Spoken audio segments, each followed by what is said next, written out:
Hi, thank you for joining us for Game Changer Chat with Zakiya. We're doing the Real Talk series, and we're talking about racism in America. Today, we have a special guest with us, Dr. Pruden. It's really special for me because Dr. Pruden and I, we were part of a book last year together. We co-authored a book last year together, The Humans Behind the Resources. So today, welcome, Karen. Welcome. Thank you. Thank you. I'm I'm so excited to excited. be here. I'm excited that you're here. So we have a lot to unpack tonight. I like to say that Evangelist Carter, she's trying to connect. We apologize for the delay. We know we're supposed to be on here about 30 minutes ago. We're trying to get her on, but it's been technical difficulties, and she might be joining us soon. So if you would, those who are watching, please type in the box where in the region that you're viewing from. Right now, I'm visiting in Texas, San Antonio, and Dr. Karen, you're in 757 in the Virginia area, right?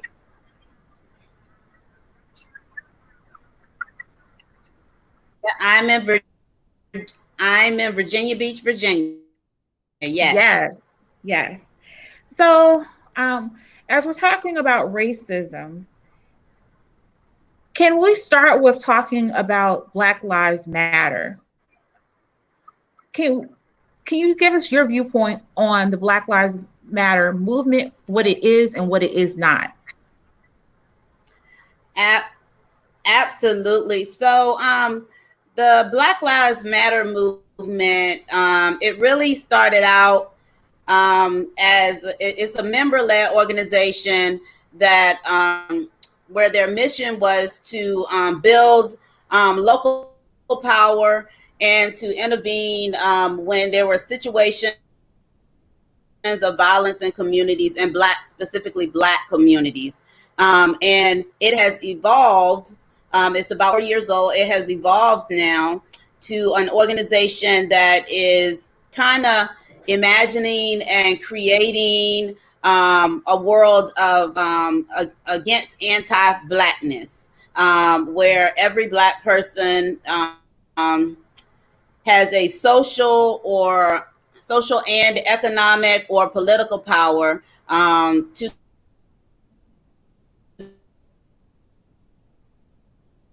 kind of thrive. And so it's not what it's not is to as a hate group. It is a pro blackness group, but there's an appreciation for all demographics within that structure. And it was originally started because the group were dismayed that during the Trayvon Martin case that George Zimmerman actually got off, and that's actually was the birth of Black Lives Matter. And then they went on to draw attention to the situation with Mike Brown as well, and of course there was no conviction in that case as well. So the organization does acknowledge and respect differences. They do work with allies.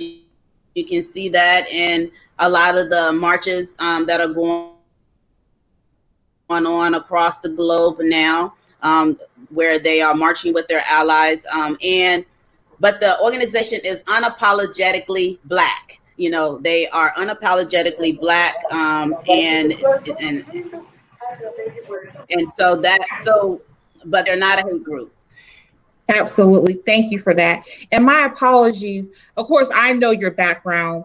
I forgot to ask you to tell us about your background. I know you're a serial author. I talked about the book that we're in together, but can you tell everybody else a little bit about your background?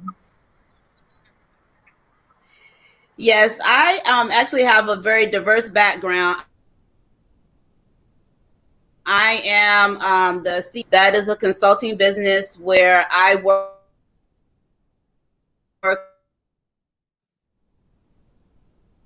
with female middle managers seeking senior leadership positions. Historically black college in Virginia. 84-year-old historically Black college. I am also a community leader. I am the president of the Virginia Beach NAACP. And yes, I am a 6-time author. I have written 6 books. My most recent book is The Prudent Principles 10 Strategies to Propel Women to the C-Suite. And so I do stay busy. Yes, I do. Yes, you stay very busy. And why do you think it's so important? Oh, hold on for 1 second. We have Evangelist Carter who's about to join us. Great, great.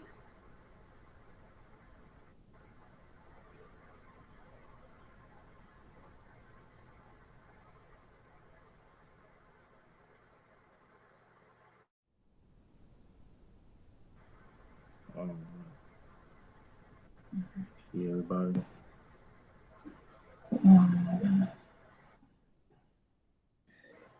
Hello, can you hear me? There we go. Yes, we can. Awesome. Evangelist Awesome. Latrice Carter, welcome. Thank you. I'm glad you could be part of the discussion. Thank you so much for your patience. Oh, you're most welcome. So, thank you for joining us again. And Evangelist Carter, can you just briefly tell everyone a little bit about yourself?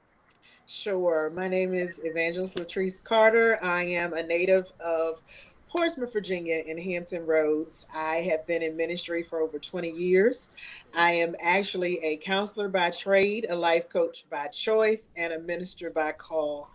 I you can only imagine what my thoughts and what I have seen and heard concerning racism in America. So I'm excited to be here tonight. So thank you for the invitation. Oh, you're most welcome. So, we were just getting started with the conversation. So, Latrice, since you've been working in the counseling field, um, has there ever been a time, and you have lots of businesses as well, a time where you have felt like you have been discriminated as a CEO? To be honest, one thing I did not mention is I also own a gospel theater company, which is a part of my ministry. I will say in theater, in the arts, period, being a Black woman is not the norm when it comes to someone who is a CEO in performing arts or directing. Most people look for us to be limited to dance or singing.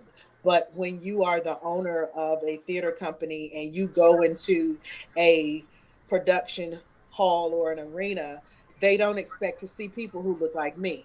And a lot of times I've had a hard time of being able to break through as far as, you know, when I go to handle my own business, they want to speak to a man, or if I've gone into a venue that is predominantly white owned, they don't want to touch gospel. So I have experienced those things in that particular business. But as far as counseling, I have had to counsel people who were prejudiced, racist, and some of them didn't even realize that they actually had a lot of prejudices against Black people. They would make comments, but then they would say, "Oh, well, I'm not talking about you. I mean other Black people." So, yes, Mm-hmm. ma'am, I have had those encounters. Thank you for that. Okay, Karen, I'm gonna toss this one to you first. The Karen thing is really hot right now. Your name is Dr. Karen. So we see the memes all over the internet right now. And for those of you who don't know what I'm talking about, is Karen, the entitled white woman. They you sometimes say in a middle-aged white woman, but that's not necessarily true. If you remember the article in the newspaper, or the news story about, I think it was Harvard University, where the young lady called the police about someone who was trying to go to her room in college. So it doesn't have to be middle-aged white woman, just the entitled white woman syndrome, but it's actually called Karen. So then we also know about the Central Park incident that just recently happened.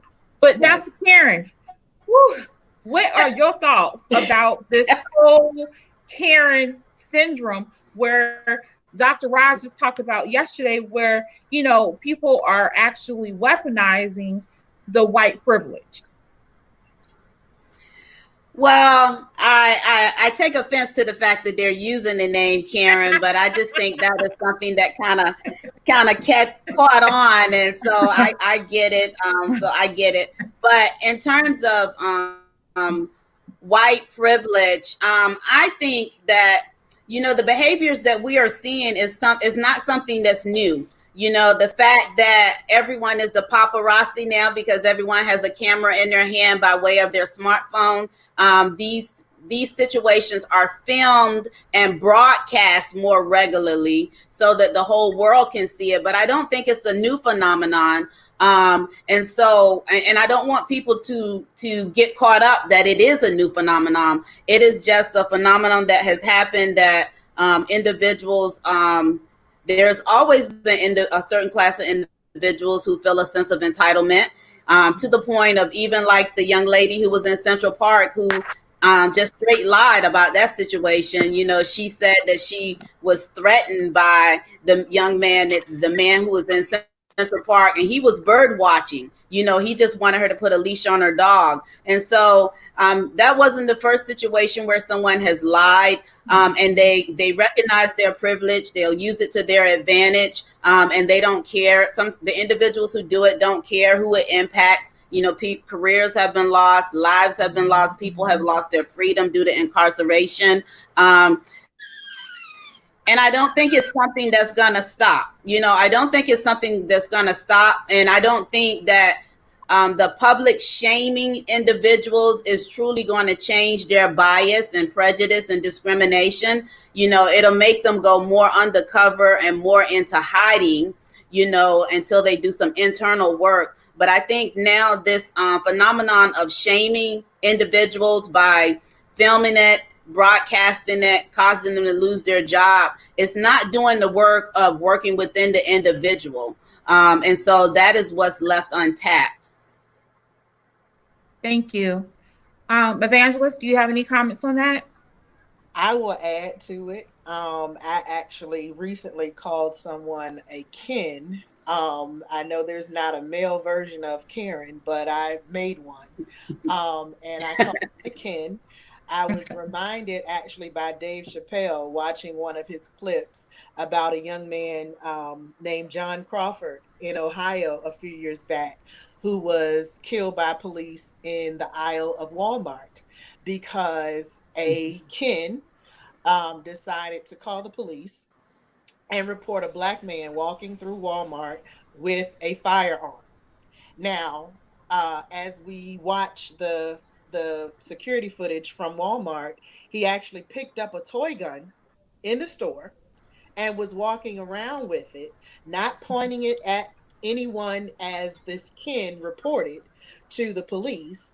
And the police, you can see them coming in, guns already drawn, and drop your weapon. He didn't even have an opportunity to respond before they shot him.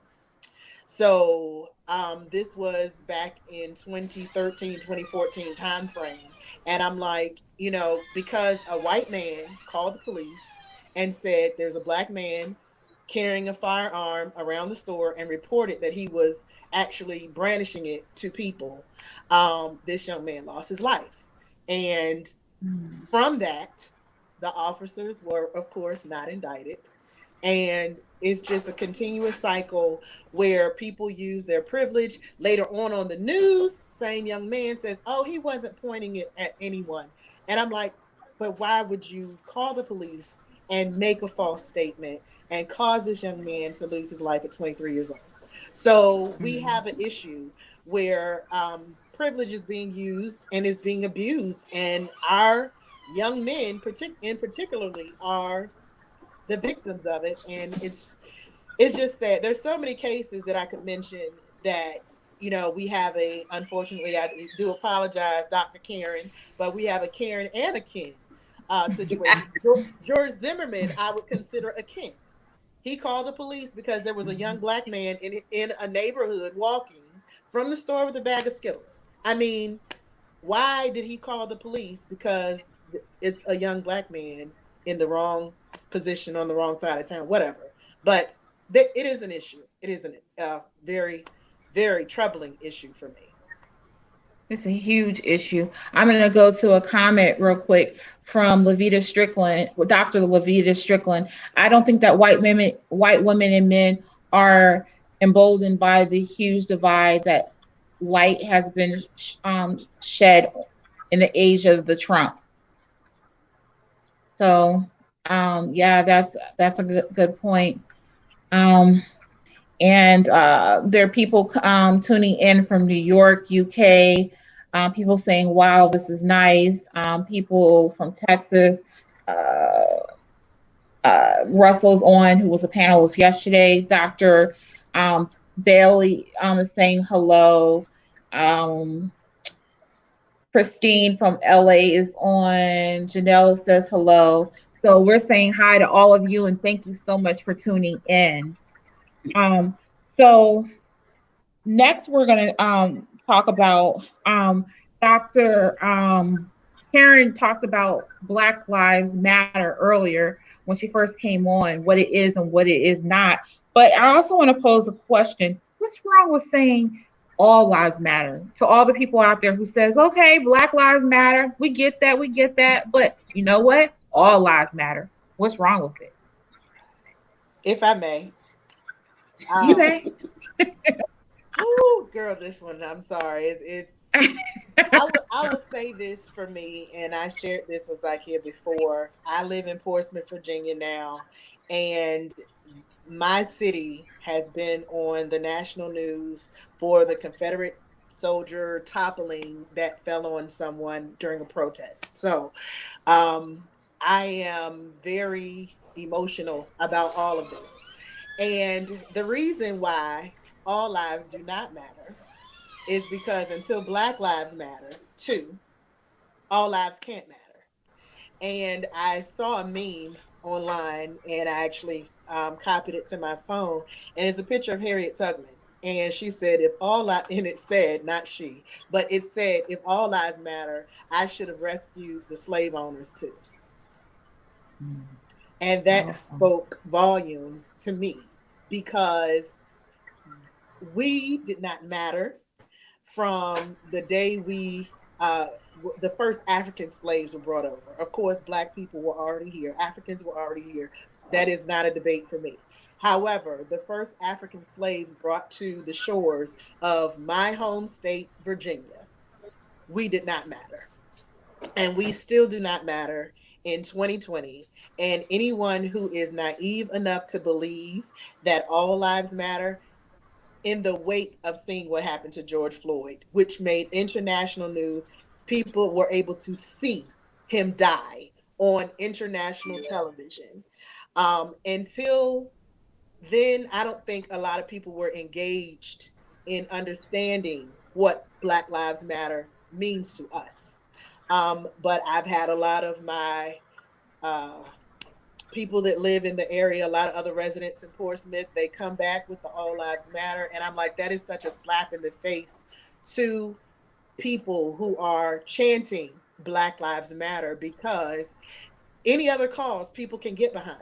You don't see someone who posts about breast cancer awareness and you have someone else come back and say, well, what about this type of cancer? I mean, if it's a protest for or a lobby for March of Dimes, you don't see Shriners Hospital come in and say, what about us? So why is it that people don't understand when we're saying Black Lives Matter? Why can't you rally behind that? Last year, there was an incident in Virginia Beach where there was a mass shooting. Everybody changed their profile pictures on social media to the Virginia Beach symbol, and it said, I stand with Virginia Beach. So why can't everyone understand when they saw that? No one said, I stand with Norfolk. No one said, I stand with Portsmouth. But everyone rallied behind that one cause. So why not rally behind Black Lives Matter? Because they don't. All lives don't matter. Very valid points.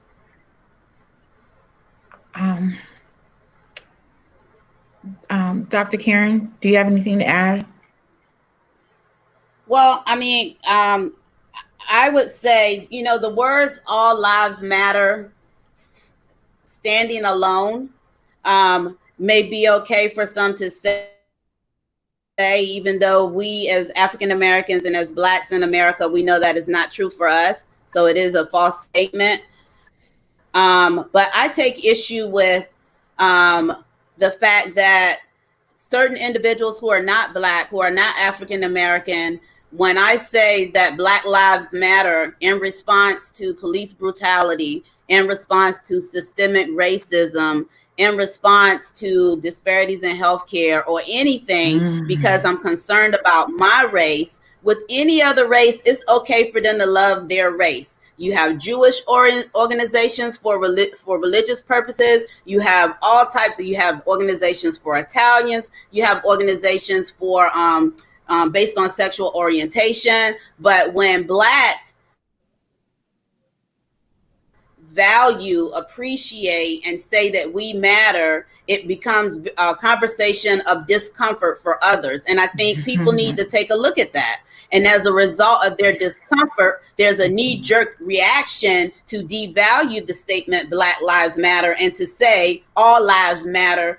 If all lives truly matter, there would be no such statement as Black Lives Matter because it wouldn't be needed.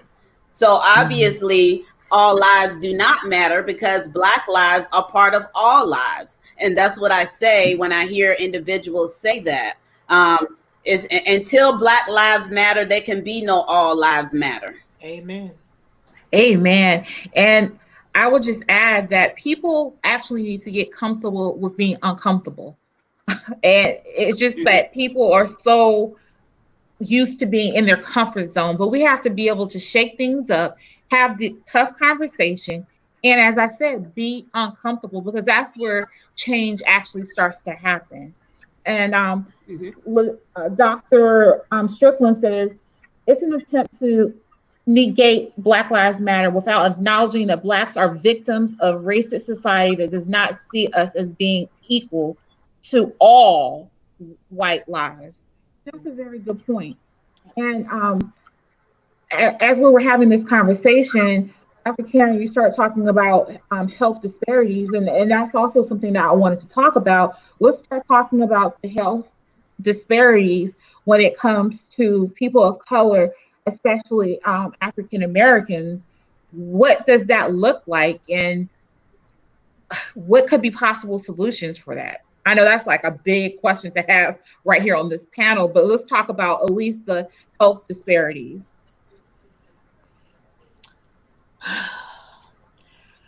I will say this. Being a counselor, I know that a lot of my clients were referrals from CPS. So those particular clients' services were paid for through state funding, whether it was Medicaid or in Norfolk, it's called the Community Assessment Team. And they receive grant funding for that. But as far as mental health goes, I know Mm, that a lot of our Black community don't seek services in the mental health aspect, absolutely. which is very well needed. And I will say Mhm. this, I believe that the entire Black community suffers with PTSD. And I say that because we have to keep in mind that, well, for me, my grandparents were slaves. My father was born in 1934. And they went from slavery to being sharecroppers. My father was raised by these individuals who had a certain mentality based on the trauma that they experienced. They raised him to believe a certain way. My father raised Mhm. me to think and believe a certain way.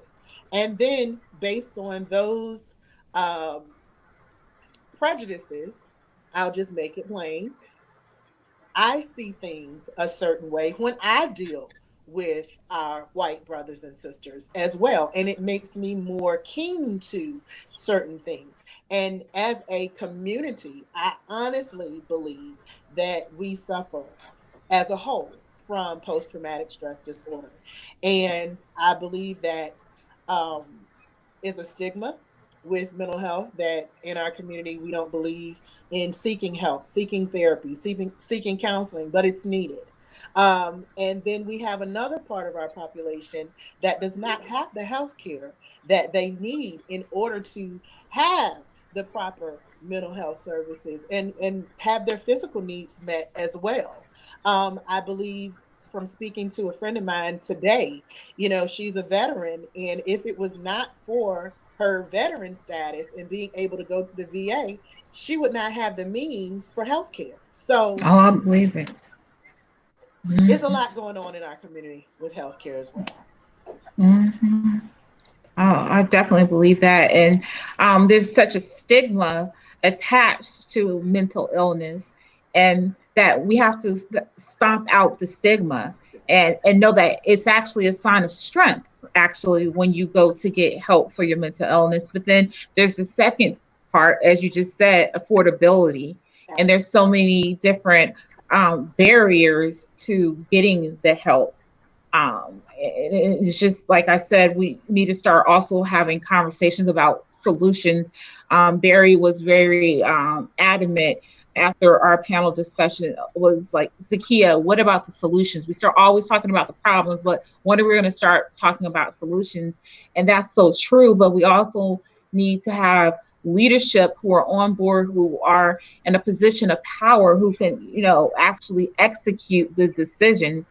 So I appreciate every one of the panelists that we have, but it will be great to have stakeholders who can execute the decisions. But it goes back to also what Tanya was saying yesterday, is that our voice can be heard, but we also need to do our part as far as voting and making sure that we do everything to make sure that the things are in place. Absolutely. Um, I want to talk to a little bit about just institutional and some systemic barriers. What are some of those things that you believe, either one of you believe, that are contributing to racism as a whole? Well, I guess I can start it off. Systemic racism has to do with a lot with the biases and policies and practices from a social standpoint as well as from a political standpoint, and political organizations as well as groups or institutions. And so when you think about systemic racism, you have certain, like I think about certain neighborhoods were not able to take advantage of the free testing from COVID simply because of where they were geographically, and it's based and those were predominantly African American neighborhoods. And so that was based on some form of biases or some form of prejudice, where they basically was the lines were drawn outside of those communities when it came to free testing, even though all of the reporting was that we were the demographics that were the hardest hit by in terms of death and in terms of testing positive for COVID-19, yet we can't get free testing. The interesting part is that was doctors of color in various areas of the nation who decided to go into these neighborhoods to administer the free testing at their own expense. And that gives me a little bit of heartburn, because why is it that our public dollars can be used for other neighborhoods, for other forms of testing, for other demographics, but in order to even get the diagnosis, if we have to have our own money to test for a situation like in a pandemic, and so and then this is a result of biases and prejudice as a result of systemic racism. And where we are right now in terms of this pandemic and how things are being handled, how things are disproportionately impacting people of color, how they're not even being tested. They're going back home and going to sleep and falling asleep and never waking up because they couldn't get a test. These are the things that are disproportionately affecting African Americans.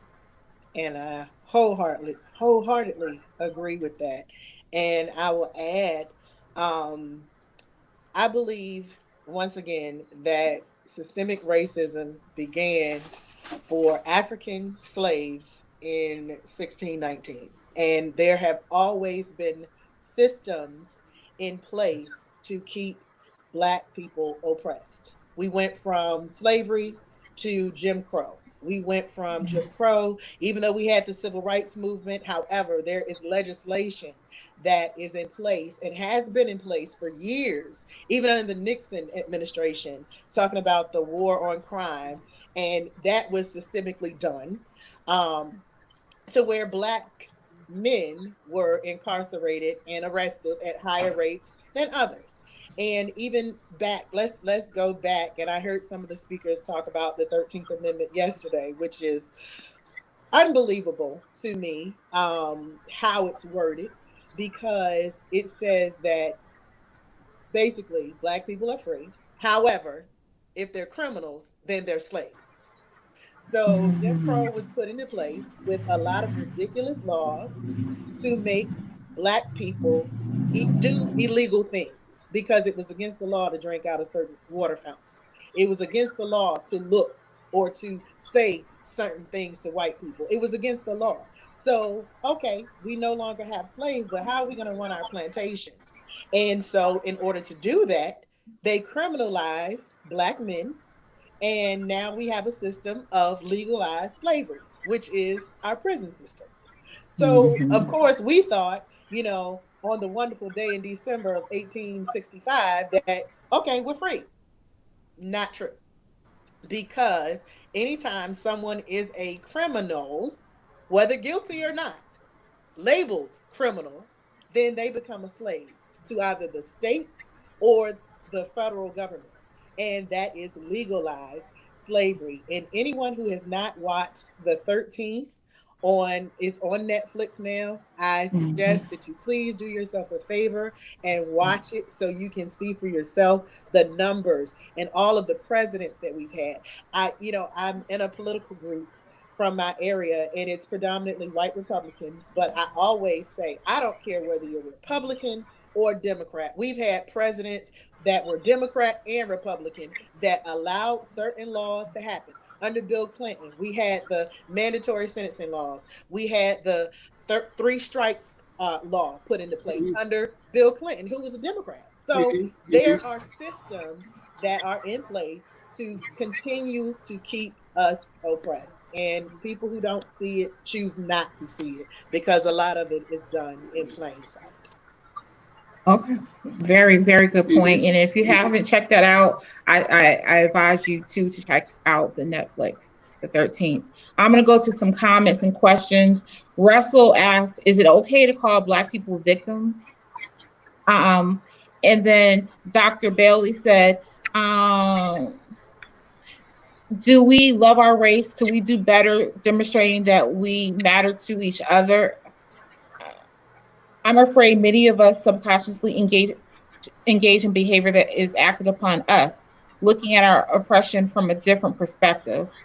And I'm going to add to that. A lot of us, well, some of us have heard of the crabs in the barrel mentality. And that's one way that we do it upon ourselves. And I've talked about that in some of my trainings. And I just love to get your perspective, either one of your perspective or both, on the crabs and the barrel mentality. But I think that goes back to what was talked about earlier, some of the trauma and the conditioning that has been happened to us for over the years, that we have to feel the need perhaps to survive. And it goes back to maybe like the slave mentality or something of that nature. But what do you think the reason why we do that to ourselves, the crab and the barrel mentality? But hold that for a second, because let me just ask, go back to some more comments. And Dr. Harris says, can you speak to Black women experiences on sexual assault and particularly on college campuses? Thank you. And Dr. Bailey said, right, PTSD is part of my comment. So those are the comments right now. Wow. Rip, rip, rip. I'll talk on the crabs in the barrel Okay. mentality. I'm an individual who hates generalizations. I hate those type of statements generally because when I hear that type of statement, it is someone who looks like me, and so type of statements to a more positive statement as opposed to, because generally when people make statements like crabs in a barrel means that we're holding each other back, that we aren't engaging, motivating, supporting one another. And that's not true as a general. It just depends on the circles you travel and the individuals that you hang around. Because it kind of ticks me a little bit because it's always made by a person who looks like me, a person of color, about another person of color. And so we don't need someone else talking about us and then we're talking about ourselves in a negative way. We need to encourage, support, and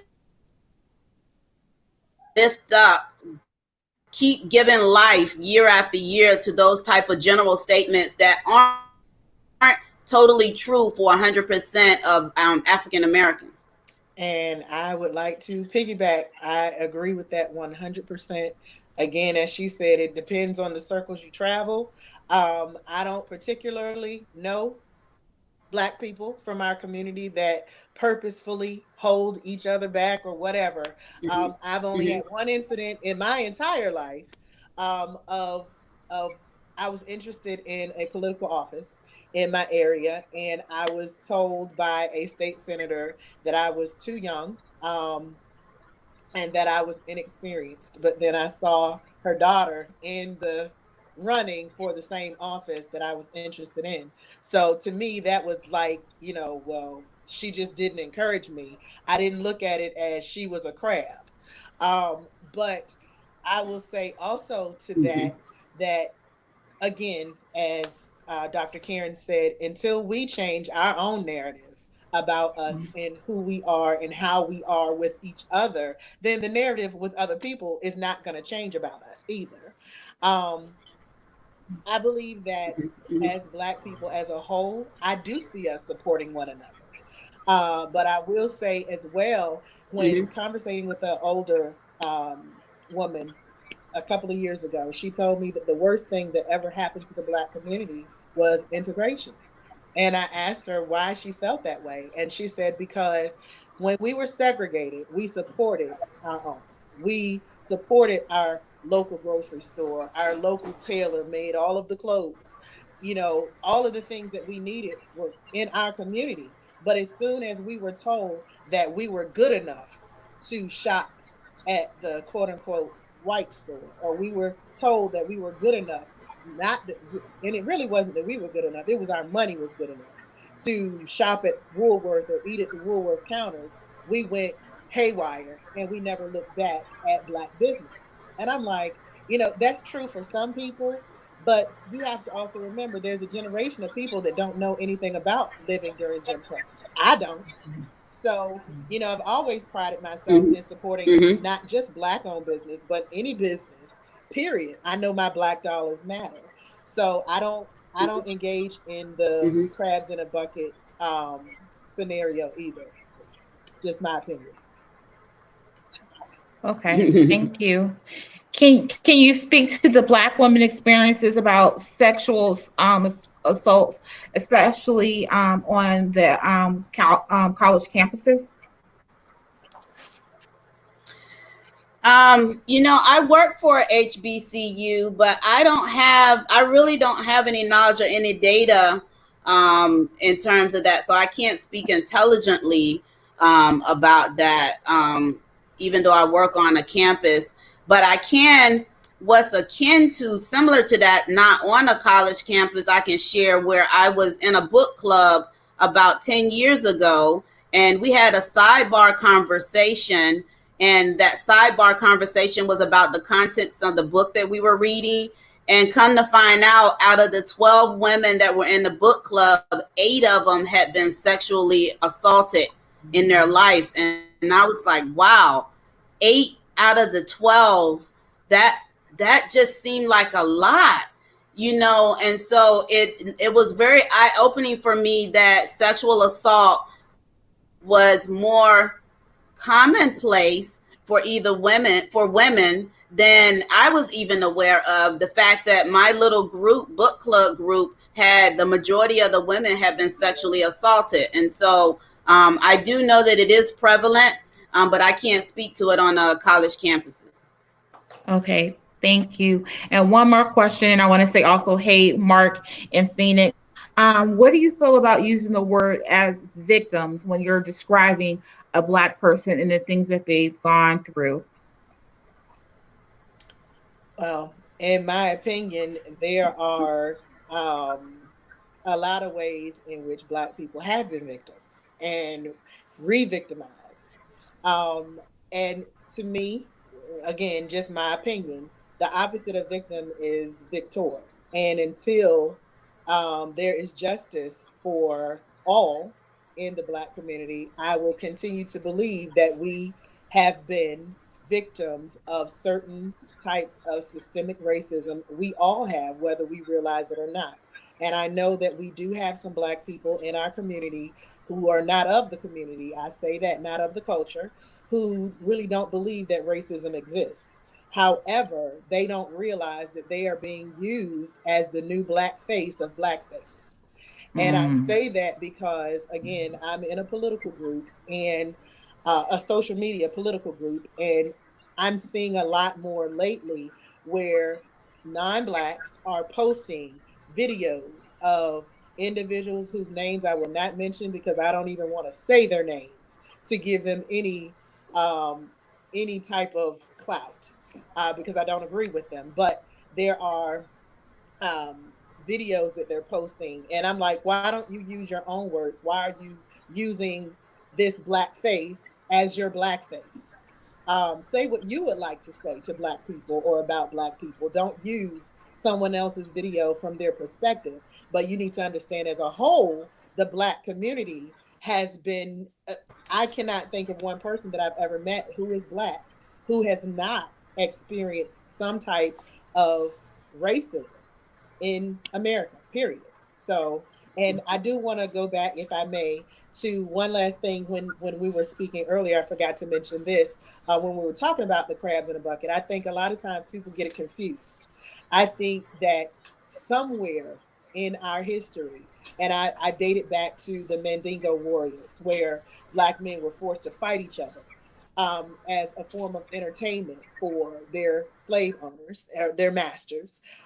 It kind of put a something into the psyche of Black men that they have to compete.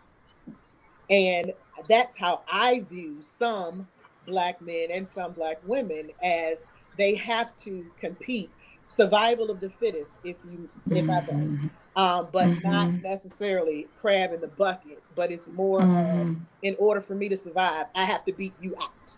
So that's, mhm. I just wanted to bring that down. Very valid point. Thank you. I would like to ask, both of you are part of the C suite, and what would be two pieces of advice that you would give to other leaders in the C suite who are trying to improve the organizational culture, and but they're having challenges to have it be more diverse? I would say first, having open and honest conversations. Hmm. And I believe it starts there. Until we are able to have open and honest conversations with people who look like us and those who don't look like us, I don't think the diversity is going to be there, because especially in this climate, I believe our um, racial climate is off in so many ways. And it's sad for me, especially being someone who is in ministry. We have a lot of our um, white pastors and other clergy who are not really supporting our community as well. And a lot of them are not being honest with themselves either to say that racism does not exist, that black people are living the best lives they've ever lived, since being in this country. And I'm just hearing a lot of different things. So I would say it starts with an open conversation. I see a lot of people who are angry, and this is something I teach in my courses, that you can't show anger because that's all people will know from you. They think that we as black people hate white people because all they're seeing is anger. But when you actually sit down and talk and have a conversation and give your perspective, give people your history so they know why you feel, how you feel, and be willing to listen. Don't just start off saying, oh, you're racist, and that's it. They've not learned anything from that. You cuss them out. They haven't learned why, you as a black woman, or you as a black man, or you as a black teenager feel the way that you feel. You have to be able to use your words, get past the anger for a moment to have an open and honest conversation. And that's the start of being effective. Thank you. And I would like to add that, of course, I work in corporate America, and my clients are usually 100% corporate America, because I work with middle managers seeking senior leadership positions. It is hard enough to get a woman in the C-suite. It is even more difficult to get a woman of color in the C-suite. It's very rare. We've only had one in the Fortune 500 company. We've only had one woman of color ever, and that was Ursula Burns of Xerox. And I think she resigned in 2016. Mm-hmm. She has been the only CEO of a Fortune 500 company. Now, on the flip side of that, women, particularly women of color, are the number one growing demographic of small business. So we are developing our own businesses, becoming CEOs of our own business. But there is a contrast between boards, stakeholders, and the Fortune 500 companies recognizing qualifications, experience, and thinking that they can find that package in the form of a woman, particularly a woman of color. And generally, women of color, we are CMOs, CHROs, Chief Human Resource Officers, which that's what I am. And a lot of times, even when they do get those positions, sometimes the previous incumbent has caused so much havoc that the division or the department is in such a disarray that now they're going to hand it off to the black woman for the black woman to lend her reputation on it to try to fix it. Why can't we get a healthy, thriving company and get a C-suite position behind a healthy, thriving company? Why is it like, let's now give the black woman a try? Since everything else failed, everybody else has messed it up. Let's hand it to them broken. And then she risked her reputation trying to put together this department that they handed to her because they just took a chance on her because nothing else worked out. And so it is very difficult to see women of color in the C-suite in corporate America, particularly in the head position, the CEO. The majority are more comfortable seeing us in other positions like Chief Marketing Officer, Chief Human Resource Officer, but they do not like to see women of color in the Chief Executive Officer role. We've only had one, and that was Ursula, and she's gone, and we haven't had any other. Those are all accurate statements, and it's even smaller portions of women with disabilities at the senior levels. And so, like a woman like myself, who is Black woman with multiple disabilities, I decided to leave corporate America and start my own business, where I am, of course, a CEO. So those are the type of things that we definitely collectively need to start working on and examining and doing a very analysis and doing a deeper dive to figure out how can we collectively fix this problem. But this has been a very impactful conversation. And what I would like to do now is do final thoughts. And I'd like to go to you, Dr. Karen, first. Well, my final thoughts, I'm going to put on my president of the NAACP hat right now. I'm going to throw all the other ones to the side. This is my president of the NAACP. If we want, for all the things that we talked about this evening, if we want to see some type of change, I encourage everybody to make that change by voting on your local, state, and federal level. Please do not forget to vote on individuals in your localities and within your state. Don't just focus on the federal. Now, I'm not saying I don't want you to vote for the federal election in November, because that's not true. But I do want to remind you that there is power in your mayor. There is power in your chief of police. There is power in your district attorney. Those are the individuals who bring charges against individuals who are mistreating people of color in terms of police brutality and different things like that.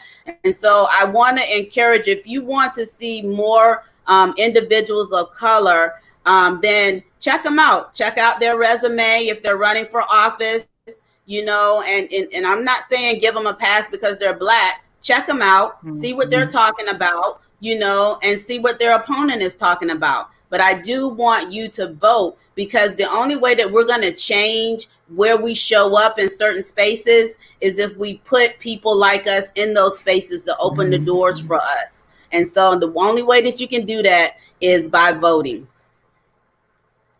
Thank you. Evangelist Carter? I will say ditto to all of that.